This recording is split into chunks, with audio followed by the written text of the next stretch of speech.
আসসালামু আলাইকুম, welcome to ইংলিশ-ology।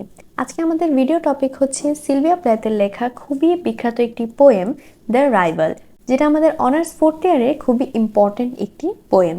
তো চলুন দেরি না করে শুরু করা যাক পোয়েমটি বিস্তারিত। এবং পোয়েমটি বিস্তারিত জানার আগে আমরা পোয়েট সম্পর্কে কিছুটা ব্যাকগ্রাউন্ড জেনে নিব।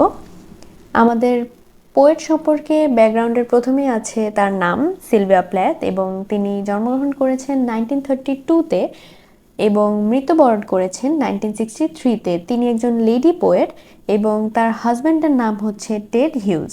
এখানে একটি নোট হিসেবে আমরা বলতে পারি she was a poet, novelist, fiction and short story writer. তো আমরা সিলভিয়া প্ল্যাথের আরেকটু ব্যাকগ্রাউন্ড জেনে নিব। সেটা হচ্ছে তিনি জন্মানোর কিছু বছর পরেই তার বাবাকে হারান। তার মার আপব্রিঙ্গিংয়ে তিনি বড় হন, কিন্তু জন্মের পর থেকে তিনি খুব একটা নর্মাল চাইল্ড ছিলেন না, তিনি অ্যাবনর্মাল ছিলেন। তিনি অনেকটা ভগ্ন দশায় ছিলেন এবং তাকে প্রায় সময় বিভিন্ন মেন্টাল ট্রিটমেন্ট দেওয়া হতো এবং মৃত্যুর আগ পর্যন্ত প্রায় অনেক সময় তাকে ইলেকট্রিক শক দেওয়া হয়েছে। তো এই ছিল আমাদের সিলভিয়া প্ল্যাথের একটি ট্রমাটাইজড লাইফ। মাত্র 30 বছর উনি বেঁচে ছিলেন। তার মা তার উপর অনেকটাই ডমিনেটিং ক্যারেক্টার প্লে করতো, কারণ জন্মের পর থেকেই তার মধ্যে সুইসাইড করার একটা প্রবণতা ছিল। এটা অনেকটাই অ্যাবনর্মাল চাইল্ডদের ক্ষেত্রে হয়, আমাদের সিলভিয়া প্ল্যাথের মধ্যে এই জিনিসটা ছিল। তো সেই কারণে তার মা দেখা যেত তার প্রতি প্রচণ্ড পরিমাণ ডমিনেটিং ক্যারেক্টার প্লে করতেন এবং তার অত্যধিক খেয়াল রাখতেন। এই বিষয়গুলো সিলভিয়া প্ল্যাথের জন্য খুব সাফোকেটিং ছিল। এই ছিল মোটামুটি সিলভিয়া প্ল্যাথের একটি ছোটোখাটো ব্যাকগ্রাউন্ড। তো চলুন এবার পোয়েমটা সম্পর্কে কিছুটা জেনে নিই। The poem contains 4 stanzas. First 3 stanzas have 5 lines each, and lastly the poem has a couplet. অর্থাৎ এই পোয়েমটা হচ্ছে 4টি স্ট্যান্জার একটি পোয়েম, যেখানে প্রথম 3টা স্ট্যান্জায় প্রত্যেকটা স্ট্যান্জার মধ্যে 5টা লাইন আছে এবং শেষের স্ট্যান্জাটায় একটি কাপলেট আছে। আমরা জানি কাপলেট আমাদের দুটো লাইনের যে স্ট্যান্জাগুলো আছে সেগুলোকে বলা হয়। এবং পোয়েমটার টোন হচ্ছে আনহ্যাপি টোন। পোয়েমের থিম সম্পর্কে বলে নিই একটু। The theme of the poem is presented by pure statement with the help of metaphors, similes, imagery, irony etcetera. অর্থাৎ এই পোয়েমটা খুব পিওর একটা স্টেটমেন্ট দ্বারা প্রেজেন্ট করা হয়েছে, যেখানে বিভিন্ন ধরনের মেটাফোর, সিমিলি, ইমেজারি, আইরনি ইত্যাদি ব্যবহার করা হয়েছে। কোনো একটা ব্যক্তিকে টার্গেট করে এই পোয়েমটা লেখা, একটা আনহ্যাপি টোনে পোয়েমটা লেখা। All through the poem there is an atmosphere of gloom and happiness. এই সম্পূর্ণ পোয়েমটা একটি ব্যক্তির উপর ক্ষোভ প্রকাশ করার ক্ষেত্রে লেখা হয়েছে। আলটিমেটলি এই পোয়েমটার থিম এটাই, যে কোনো একটা ব্যক্তি, নির্দিষ্ট ব্যক্তির উপর যে একটা মানুষের ভিতরকার ক্ষোভ, অভিমান, এই জিনিসটার বহিঃপ্রকাশ ঘটেছে এই পোয়েমটায়। তো এবার আমরা এই পোয়েমটার স্ট্যান্জা বাই স্ট্যান্জা ডিসক্রিপশন পড়ব। তো let's start the poem. The Rival, written by Sylvia Plath. If the moon smiled, she would resemble you. You leave the same impression of something beautiful but annihilating. Both of you are great light borrowers. Her own mouth grieves at the world. Yours is unaffected. এটা হচ্ছে প্রথম স্ট্যান্জা এই পোয়েমের। তো এখানে প্রথমে যে লাইনটা আছে, if the moon smile she would resemble you, অর্থাৎ এটা দ্বারা পোয়েট বুঝিয়েছেন যে যদি চাঁদ হাসতো তাহলে সে তোমার মতোই দেখাতো বা তোমাকে চাঁদের মতোই দেখাতো। আমি এখানে একটু বলিনি, এই কবিতাটা অনেক ক্রিটিকরা বলে থাকেন 3টি ব্যক্তিকে টার্গেট করে, হয়তো বা 3টি ব্যক্তির যে কোনো একটি ব্যক্তিকে টার্গেট করে এই কবিতাটা লেখা। অর্থাৎ সিলভিয়া প্ল্যাথের হয় মাকে টার্গেট করে এই কবিতাটা লেখা, বা সিলভিয়া প্ল্যাথের হাজব্যান্ড টেড হিউজকে ডেডিকেট করে কবিতাটা লেখা, অথবা টেড হিউজের যেই একটা নেগেটিভ পার্ট ছিল সিলভিয়া প্ল্যাথের লাইফে, বিভিন্ন সাফারিংসের মধ্যে আরও একটা সাফারিং যেটা ছিল সেটা হচ্ছে বিয়ের পর তিনি জানতে পারেন টেড হিউজের আরেকজনের সাথে অ্যাফেয়ার চলছে। এই অ্যাফেয়ার জনিত কারণেও অনেক ট্রমাতে ভুগতেন সিলভিয়া প্ল্যাথ। তো বিভিন্ন ক্রিটিকরা এটাই মিন করে, কারো কারো মতে অনেক ক্রিটিকরা বলে হয়তো তার মার উপর তার মার যে ডমিনেটিং ক্যারেক্টারটা ছিল সেই কারণে হয়তো সিলভিয়া প্ল্যাথ রাগে ক্ষোভে এই কবিতাটা ডেডিকেট করেছে, অথবা হতে পারে টেড হিউজের উপর যেই ক্ষোভের বহিঃপ্রকাশ ঘটেছে এই কবিতায়, অথবা টেড হিউজের যেই এক্সট্রা ম্যারিটাল অ্যাফেয়ার চলছিল যে নারীর সাথে, তার উপর হয়তো ক্ষোভ প্রকাশ করার জন্য এই কবিতাটা লেখা হয়েছে। আমরা শেষের দিকে এসে আমাদের ওপিনিয়ন জানাবো এই কবিতাটা কাকে ডেডিকেট করে লেখা হলে হয়তো বা খুব বেশি কারেক্ট হবে। তো আমরা দেখি এই তিনজনকে মাথায় নিয়ে কবিতাটা পড়তে থাকবো। If the moon smile she would resemble you, you leave the same impression of something beautiful. অর্থাৎ চাঁদ যদি হাসে বা চাঁদ হাসলে ঠিক তোমাকে চাঁদের মতোই দেখা যেত, বা তোমার মতোই চাঁদকে দেখা যেত। চাঁদের মতোই সুন্দর কিছু জিনিসের ইমপ্রেশন তুমিও রাখো আমার জীবনে। বাট অ্যানিহিলেটিং অর্থ ধ্বংসাত্মক। যেমন চাঁদের সৌন্দর্যটা একটা সময় ধ্বংসাত্মক হয়ে দাঁড়ায়, অর্থাৎ চাঁদের সৌন্দর্য কিন্তু খুব একটা পার্মানেন্ট না, টেম্পোরারি। চাঁদ শুধুমাত্র রাতেই সুন্দর। তো এই জিনিসটার মতো তোমার যেই ইমপ্রেশনটা আমার লাইফে, সেটাও ধ্বংসাত্মক। Both of you are great light borrowers, অর্থাৎ তোমরা দুজনেই খুব বিভিন্ন জায়গা থেকে আলো নিতে বা বিভিন্ন বিষয় থেকে যে খুশিটা আছে সেই খুশিটা ছিনিয়ে নিতে খুব expert. Her O mouth grieves at the world, yours is unaffected. অর্থাৎ এটা দ্বারা কবি বুঝিয়েছেন চাঁদটি পৃথিবীর দিকে মুখ ফিরিয়ে দুশ্চিন্তায় পড়ে যায়। চাঁদ রাতে যেই আলো দেয় সেই আলোতে মানুষের চেহারা, পৃথিবী বা গাছপালা সব কিছুই কিন্তু ধূসর হয়ে যায়। অর্থাৎ চাঁদের আলোতে জোয়ার ভাটাও কিন্তু হয়, আমরা জানি। তাই চাঁদকে বলা যায় চাঁদ হচ্ছে একটি এফেক্টেড জিনিস। চাঁদের বিভিন্ন এফেক্ট করার মতো বিষয় রয়েছে, কিন্তু তোমার যেই বিষয়গুলো সেগুলো হচ্ছে আমার লাইফে আনএফেক্টেড। আচ্ছা, আমরা সেকেন্ড স্ট্যান্ডাটা একবার শুরু করছি। And your first gift is making stone out of everything. অর্থাৎ তোমার যেই প্রথম গিফট, এটি হচ্ছে আমার জীবনে পাথরের মতো, অনেকটা অনুভূতিহীন, নির্দয়। আমার জীবনে এটির কোনো মূল্য নেই। I wake to a museum, you are here. অর্থাৎ মিউজিয়াম বলতে আমরা শব মন্দির বলতে পারি। মিউজিয়ামের অর্থ আমরা জানি শব মন্দির, কিন্তু এটি আরেকটা অর্থেও বোঝানো যায়। যেমন এই কবিতাটি অ্যাকচুয়ালি লন্ডনের সেটিং করা। তো লন্ডনের যে বিভিন্ন কবরের পাশের যে মন্দিরগুলো থাকে সেগুলোকেও মিউজিয়াম বলা হয়। এখানে খ্রিস্টানরা বিভিন্ন মানে পূজা করে, প্রণাম করে, এরকম। কবিতাটি যে লন্ডনের একটি বিশাল প্রাসাদ রয়েছে, সেই প্রাসাদের পাশে দেখা যায় পূর্বপুরুষদের বিভিন্ন স্ট্যাচু থাকে। তারা তাকে এই মানে জিনিসগুলোকে প্রণাম করে। তো এই জিনিসটার সাথে দেখা যায় এই কবিতার পোয়েট অনেকটাই মিল রেখে বলেছেন যে আমি মিউজিয়ামের পাশে যখন মানে উঠে দাঁড়াই তখন তোমাকে আমি সেখানে দেখতে পাই।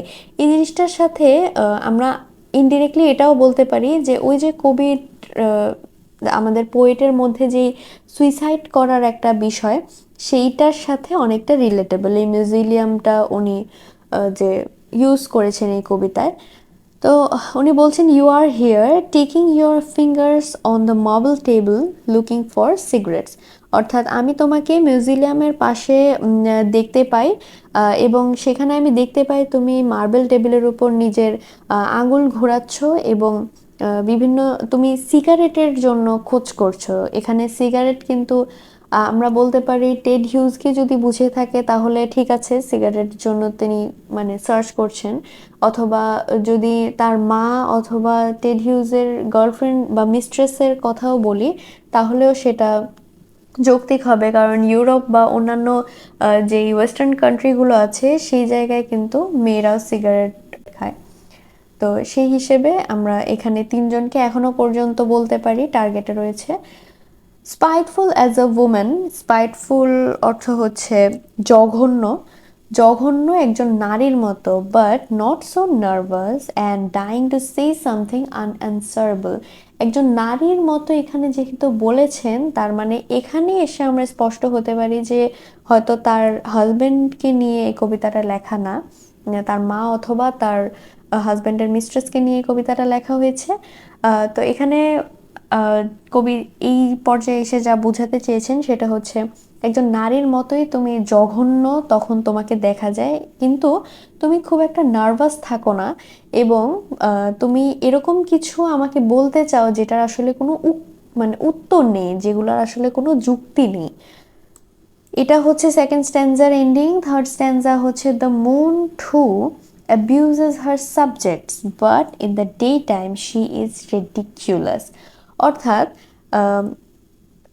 চাঁদ কিন্তু বিভিন্নভাবে তার যে সাবজেক্টগুলো আছে বা তার আশেপাশের বস্তুগুলোকে বিভিন্নভাবে অ্যাবিউজ করে বা তার অপব্যবহার করে, কিন্তু তুমি ঠিক ততটাই মানে কিন্তু চাঁদ দিনের বেলা রিডিকুলাস অর্থাৎ হাস্যকর। এখানে বলতে বোঝানো হয়েছে চাঁদ রাতের বেলা সূর্যর কাছ থেকে আলো নিয়ে তার আশেপাশের বিভিন্ন জিনিসের উপর আলো ছড়ায় ঠিকই, কিন্তু সেই জিনিসগুলোকে আলো দিয়ে সে অনেকটা ধূসর বর্ণের করে দেয়। চাঁদের আলোতে কিন্তু কোনো কিছু খুব সাদা বা ফর্সা বা অ্যাকচুয়াল কালারের দেখা যায় না।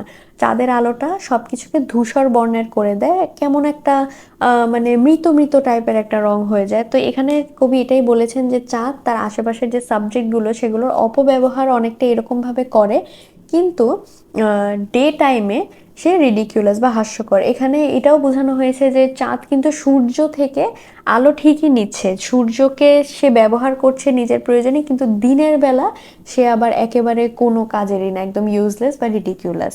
Your dissatisfactions on the other hand arrive through the male slot with loving regularity, white and black expensive as carbon monoxide. অর্থাৎ এখানে বলা হয়েছে তোমার যে ডিস্যাটিসফ্যাকশনগুলো আছে আমার প্রতি বা তোমার যে অসন্তুষ্টিগুলো আছে সেগুলো কিন্তু আমার কাছে প্রায় প্রতিদিনই বিভিন্ন মেল স্লটের মাধ্যমে আসছে বা বিভিন্ন চিঠির মাধ্যমে বিভিন্ন উপায়ে আমার কাছে পর্যন্ত পৌঁছাচ্ছে। আমি বুঝতে পারছি তুমি ঠিক কতটা অসন্তুষ্ট আমার প্রতি। এই যে অসন্তুষ্ট চিঠিগুলা বা জিনিসগুলো সেগুলো হোয়াইট অ্যান্ড ব্ল্যাক, অর্থাৎ একটা কাগজ যেরকম একেবারে হোয়াইট আর ব্ল্যাঙ্ক থাকলে তার তার মধ্যে কি তার রেজাল্ট হচ্ছে শূন্য, একদম জিরো। তো এরকম ভাবেই তোমার আমার প্রতি যে ডিস্যাটিসফ্যাকশনগুলো আছে সেগুলোর রেজাল্ট আসলে দিন শেষে একেবারে শূন্য, এগুলো আমার কাছে অর্থহীন, কিন্তু expensive as carbon monoxide. Carbon monoxide কিন্তু কার্বন ডাইঅক্সাইডের চেয়ে অনেক বেশি ক্ষতিকর।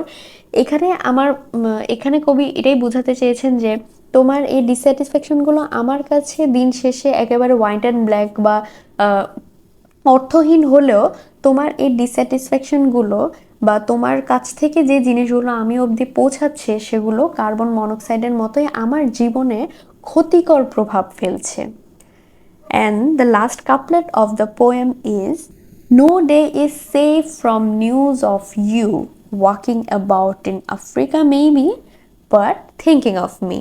এটার অর্থ হচ্ছে কোনো একটা দিন এরকম আমি পার করতে পারি না, কোনো একটা দিন এরকম যায় না যেই দিন আমি তোমার সম্পর্কে কোনো খবর না পাই বা তোমার কোনো নিউজ আমি অবধি পৌঁছায় না, এরকম কোনো দিন আসলে যায় না।